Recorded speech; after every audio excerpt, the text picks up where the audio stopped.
Hello friends, how are you? तो कैसे हैं आप हो?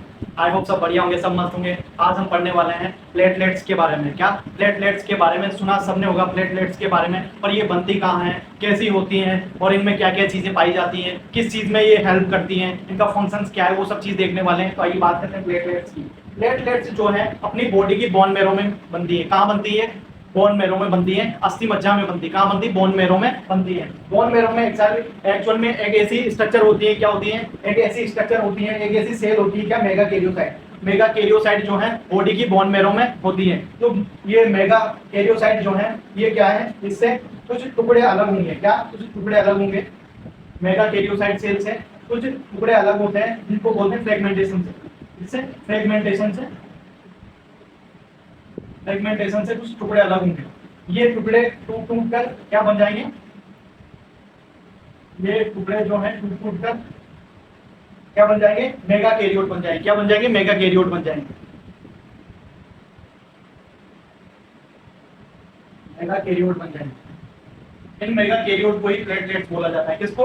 इन मेगा कैरियोट्स को ही प्लेटलेट्स बोला जाता है। क्या होगा? ये मेगा कैरियोसाइट सेल से कुछ फ्रेगमेंट्स, कुछ टुकड़े अलग होंगे। क्या? कुछ फ्रेगमेंट्स अलग होंगे, जिन्हें मेगा कैरियोट बोलते हैं। क्या बोलते हैं? मेगा कैरियोट। इन मेगा कैरियोट को ही क्या बोला जाता है? प्लेटलेट्स बोला जाता है। क्या बोला जाता है? इन मेगा कैरियोट्स को ही प्लेटलेट्स बोला जाता है। ये प्लेटलेट्स, इसमें क्या होता है? इसमें इस मेगा कैरियोट या प्लेटलेट्स में न्यूक्लियस क्या होता है? अब्सेंट होता है। क्या होता है? अब्सेंट होता है। इसमें न्यूक्लियस अब्सेंट होता है। क्या होता है? इसमें न्यूक्लियस अब्सेंट होता है। और नंबर ऑफ क्या ये बॉडी में कितनी संख्या में होती है, इसके नंबर ऑफ क्या है? संख्या कितनी है? क्या इनका नंबर कितना है? 1.5 से 3 लाख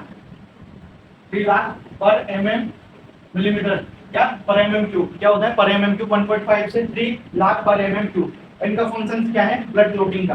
तो फंक्शन क्या है? ब्लड क्लोटिंग का, मतलब रक्त का थक्का जमाने का। कभी भी हमें चोट लगती है, उसकी आप देखेंगे थोड़ी देर बाद ही ब्लड बहना बंद हो जाता है। वो क्यों हो जाता है? ब्लड क्लोटिंग की वजह से। पूरा कॉन्सेप्ट है ब्लड क्लोटिंग का, मैं पूरा समझाऊंगा कैसे ब्लड क्लोटिंग होती है। तो ये ब्लड क्लोटिंग बनाने का काम करती है, मतलब एक तरीके से ब्लड को बहने से रोकती है। क्या? ब्लड को बहने से रोकती है, इसलिए इसको बोलते हैं ब्लड क्लोटिंग। अगर प्लेटलेट्स की संख्या कम हो जाती है, अगर प्लेटलेट्स घट जाती हैं, तो क्या होता है? ब्लड क्लोटिंग की क्षमता जो है वो कम हो जाएगी। क्या हो जाएगी? तो इसे बोलते हैं ब्लड क्लोटिंग डिसऑर्डर।